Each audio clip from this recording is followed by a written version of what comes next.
So here we have a 10 kilogram box that is initially at rest. It's being pulled 5 meters along a rough horizontal floor with a constant applied force of 100 Newton. And it says the force is being acted at an angle of 37. The coefficient of kinetic, the coefficient of friction, or the coefficient of kinetic friction here between the box and the floor is 0.4. And it wants us to find these different parts, A, B, C, D, E, and F. If you need to, pause the video, read these different parts for yourself. Other than that, I'll just get cracking. I highly suggest that you learn to label stuff given in the problem in the diagram. If a diagram is not given to you, you should definitely draw one for yourself. It definitely helps unlock these types of problems quickly and painlessly. Well, the first thing I notice here is the coefficient of friction is 0.4, so I'll go ahead and label that in the diagram. The diagram is missing the coefficient of friction, so I'm just going to call it mu k, which is equal to 0.4 as given. Okay, I'm also going to label the force here. The diagram has F here. That is a diagonal northeast vector, but its set is 100 Newton, so I'm going to label that 100. But then the angle that in which it is being pulled relative to the horizontal axis, or the x-axis here, is 37 degrees, so I'm going to label that as well. So learn to place these values that's given to you in the diagram, and then hopefully it'll guide your thinking, okay? All right, but before we crack any A, B, C, D, E, and F here, I'm going to draw my forces out. The first force I highly recommend that you draw out, if one is not drawn for you, is the force kinetic friction for this problem. Well, how do I know there's friction? Because it says rough. And not only that, it tells us the coefficient of friction. In this case, F of K is going to point leftward or in the negative direction because the system is being pulled rightward. Okay, so be careful with F of K. It does not always point left. It opposes what the system is doing. In this case, the system is being dragged to the right, so FK has to point leftward. All right. The next force I want to do is F of X. I notice here the applied force is not a straight horizontal force. It is a diagonal. Because it is a diagonal, it has to have a horizontal component, which I'll call Fx, and it also has to have a vertical component, which is I'll call F of Y. Okay. And then the other two forces that you should draw out is F of G and then F of N, because F of N is the force exerted by the surface onto the box, which prevents it from sinking. So this F of N arrow here. And then, even though this diagram is not drawn to scale, I like to point this out. F of N here is drawn smaller or shorter than F of G for this particular problem, because I noticed because the force being applied is a diagonally upward, which implied that there is an F of Y upward, and then F of N is also pointing upward. So these two vectors here, Fn plus Fy, must equal to F of G. So I know that Fn in this particular problem is less than F of G, so I purposely here drew the arrow shorter than F of G so that there's no miscommunication, okay, or misconception. Alright, so in this case, F of N is smaller than F of G because there is another vertical component pointing upward, which implies that F of N has to be less than F of G. Alright, let's go and crack out part A. It says the work done by the applied force. To find the work done by the applied force, here I have W by the applied force. But you notice here, on the right side of the function, work is force times displacement. Well, but it wants us to find the work done by the applied force. But you notice that here I didn't just write F, I wrote F of X, because in physics, the work is calculated using the dot product. Okay, and dot product means parallel. So in this case, you cannot just plug in F, because F is a diagonal which is not parallel to the floor. So therefore, the component of F that's parallel to the floor is F of X. So keep that as you practice work. Think of the word parallel. Unless it's parallel, don't multiply it yet. So I need F of X because F of X parallel the x-axis. Well, how do I find F of X? I'll show it to you in case your geometry is a little rusty. Here, F of X is the adjacent leg to this triangle that I'm going back and forth. So you have a right triangle here, right? F of X is the blue arrow, or the blue dash arrow, which is your adjacent. So therefore, if your angle touches the horizontal axis, which it is in this case, cosine is your adjacent. So therefore, cosine is adjacent, which is F of X, over hypotenuse. And hypotenuse in this right triangle that I'm going back and forth with my cursor, your hypotenuse is actually F. So therefore, adjacent is F of X, hypotenuse is F, and then in order to solve for F of X, I will multiply both sides by F to get rid of the denominator. So it looks like this. Alright, so really you're just moving F to the top left side because you're multiplying both sides by F. Now, I know F, I know theta. F is 100, theta is 37 degrees, so I'm just going to plug that in my calculator, and I get F of X equal to 79.86 newtons. Well, here you just find what F of X is. but in order to find the work done by the applied force, you need the horizontal component because that's parallel to the direction of motion. Well, here I'm just going to carry this function down. I know f of x, I just calculated, is 79.86 Newton. And then I know the displacement is given to me here in the top of the screen here. It says pool 5 meters along, so the displacement is 5 meters. But you notice here I just left out the sign for the displacement. Why? Because work is a scalar. Okay. If you punch it in your calculator, you'll get 399.3 joules, and that's my answer for part A. Part B wants us to find the mechanical energy lost due to friction. It says as heat and etc. Well, anytime this particular type of wording is used, mechanical energy loss, really, it's just another way of saying find the work due to friction, because friction is taking mechanical energy away from the system and it's converting that to heat and other forms of energy. Okay. All right. So let's go ahead and do it. In order to find the part B, the work due to friction, aka energy lost due to friction, well, the work due to friction is dependent on the force of kinetic friction. So on the right side here, I have F of k times delta x. Well, F of k is parallel to the x-axis because it's drawn along the surface. Okay, we just don't know what F of k is. We know delta x is 5. We don't know what F of k. But for this problem, to find F of k, we can just apply this function. Well, why do we know? How do we know to apply this function? The coefficient of kinetic friction is given to you as 0.4. So I think that's like a good trigger that you need to fall back into this expression in order to find F of k. Okay, you know mu k, and you can find F of n. F of n is pointing up, F of y is pointing up, F of g is pointing down, but the net force in the y direction must equal to 0 because the box is moving horizontally, which means acceleration in the y direction is equal to 0. So therefore, I'm just going to set up the statement. I will say Fn because Fn points up the page. Fy also points upward. And then there's only one arrow pointing downward. So I have Fn because it's positive. I want to add Fy. That's also positive. And then I want to subtract it from F of g because F of g points downward. But I know all this must equal to 0. It's equal to 0 because Ay is equal to 0. Because the box is not flying up, nor is it sinking through the ground. Okay? All right. In order to solve Fn, well, how do you know to solve Fn? Because in order to solve F of k, I need mu k and Fn. I don't know what Fn is, so doing this allows you to find Fn. I want to move the negative Fg to the right side. That becomes positive. I want to move this positive Fy to the right side of the equal sign, which changes sign to a negative. Well, here, I pretty much have everything. F of g, by definition, is mass times gravity. Fy is F sine theta. Now, in case you didn't keep up with the part A, how come F of y is F sine theta? Well, if you look at Fy in the diagram and the green dashed line here, according to this angle, F of y is your opposite. Opposite is sine, as long as your angle touches the x-axis once again, and it is for this one.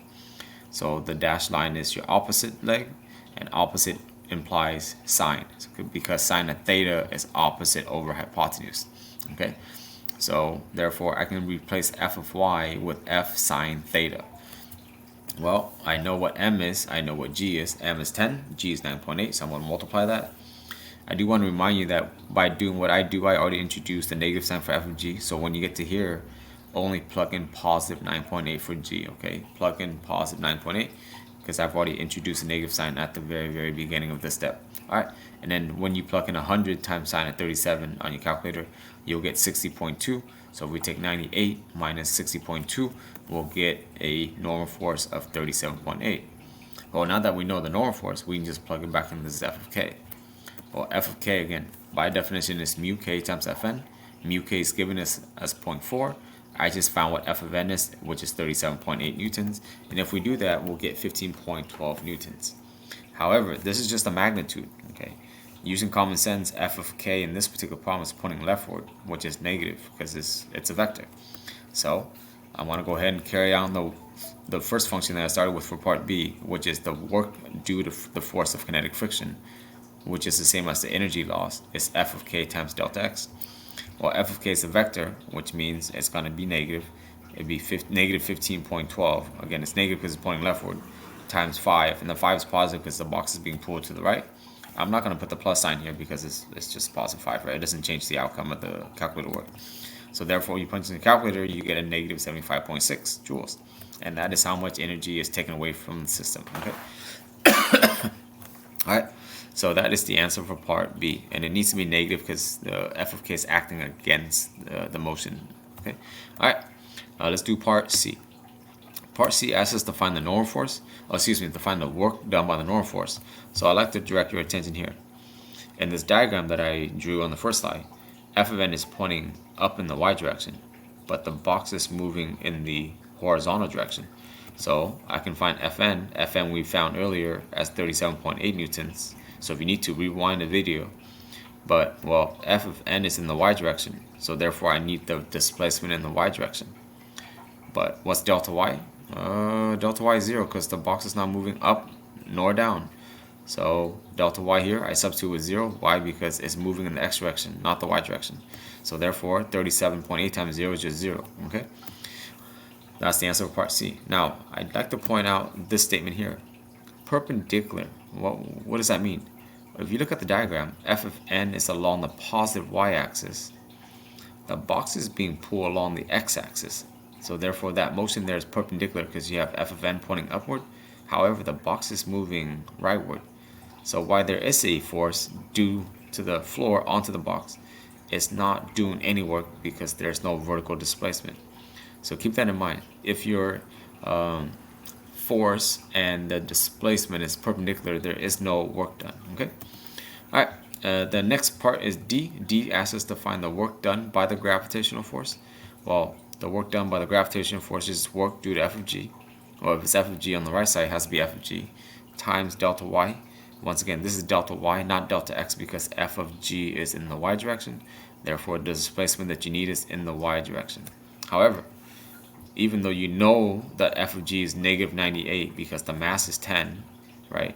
And acceleration due to gravity is negative 9.8, or in this diagram, f of g is pointing down. We know that's negative 98. But that's regardless. It's not moving up or down, which means delta y, once again, is 0.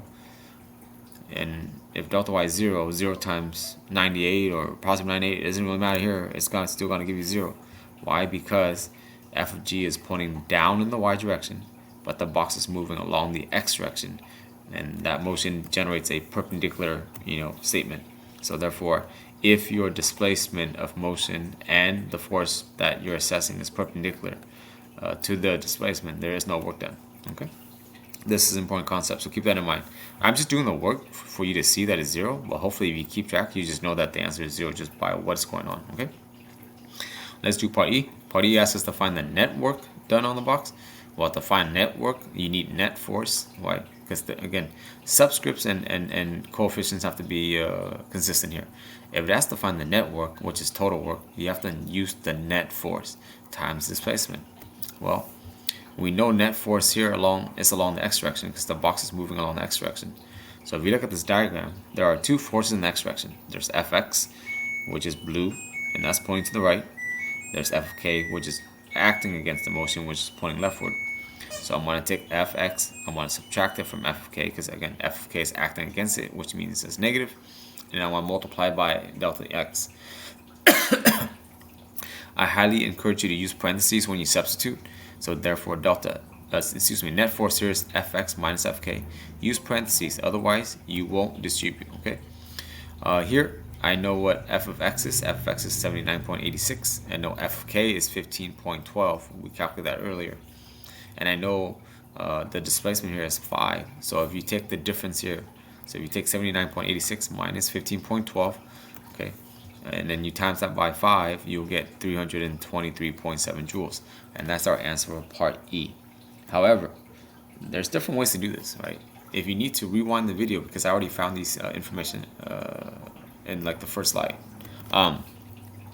Here, we know that the net work is equal to net force times displacement. But net force here is just Fx minus Fk, because these are the only two arrows in the x direction. And Fx in this case is bigger, Fk is acting against it. Well, if you distribute the delta x, because mathematically speaking, right, anytime you have a variable or a constant outside of a parentheses, you need to distribute. Well, here I'm just going to distribute delta x to f of x, but I'm also going to distribute delta x to f of k. Well, what we have now is when you take f of x times delta x, which is force times displacement, and these things are parallel already because x and x are parallel, well, you get the force you get the work done by the applied force, which I calculated already previously. And then when you take f of k, which is in the negative x direction, but it's parallel to the x-axis, that is the energy loss, and we already calculated that as well previously. So if you need to rewind it, these two values are already given to you. Okay. I'm sorry, that came up twice there. Just ignore that statement. That came up twice. I meant to do this one. Anyways, if you pay attention, the work due to the applied force was 399.3. The energy dissipated, or the mechanical energy loss, or the work due to friction was calculated, and that was 75.6. Here we subtract because it acts against it, energy loss, and therefore the difference here is also 323.7, which is the same answer as I highlighted up here. So that takes care of part E. So depending on how you look at it, it doesn't really matter. You should get the same answer, okay? Let's do part F. Part F, I think, is the hardest one out of all of them. In order to find the final speed after 5 meters, I'm just going to use this kinematics equation. I'm using this because, one, I know VI is 0 because it says initially starts at rest. I know what A is, and I know what delta X is, okay? Well, I might not know I might not know what A is at the moment, but I do know my net force, and I do know my mass, so I can just find A really quick. And I do know my delta X is 5. Okay, so I'm going to go ahead and simplify this. VF squared is equal to 2A delta X. Well, like I said, I can find A really quick. I know my net force. I know my M, which is 10 kilograms. So therefore, really the only thing missing here in this statement, applying Newton's second law, is my AX. Well, in the X direction, I have F of X, I have F of K. I'm going to take Fx minus Fk once again. I'm just doing this properly so you can kind of keep up here. Well, in order to get Ax by itself, I need to divide both sides by mass. And then here I'm just going to plug in values. Fx, as I calculated earlier, which is 100 times cosine of 37, which is 79.86. F of k we already found, which is 15.12. And then we're going to divide that by 10 kilograms because that's the mass. And therefore the acceleration is going to come out to be about 6.5. Okay. Now, well, you weren't asked to find A, you were asked to find the final speed after 5 meters. So we're just going to carry our function down. We know VF squared is equal to 2A delta X. I just found A. So therefore, we just plug and chug. VF squared, I kept it as VF squared. 2, well, A is 6.5. I left the units out here because I'm running out of space on my work here. And then displacement is 5. So if you punch 2 times 6.5 times 5, you'll get 65. But this is VF squared. So to get VF by itself, you need to take the square root of it, which cancels out the exponent 2. But then what you do on one side, you got to do the both sides. So therefore, the square root of 65 will give you 8.06 meters per second. Okay, and because it said speed, I don't need to include direction. Speed is a scalar quantity. All right. Other than that, I hope that helps. Stay nerdy. Don't be bye.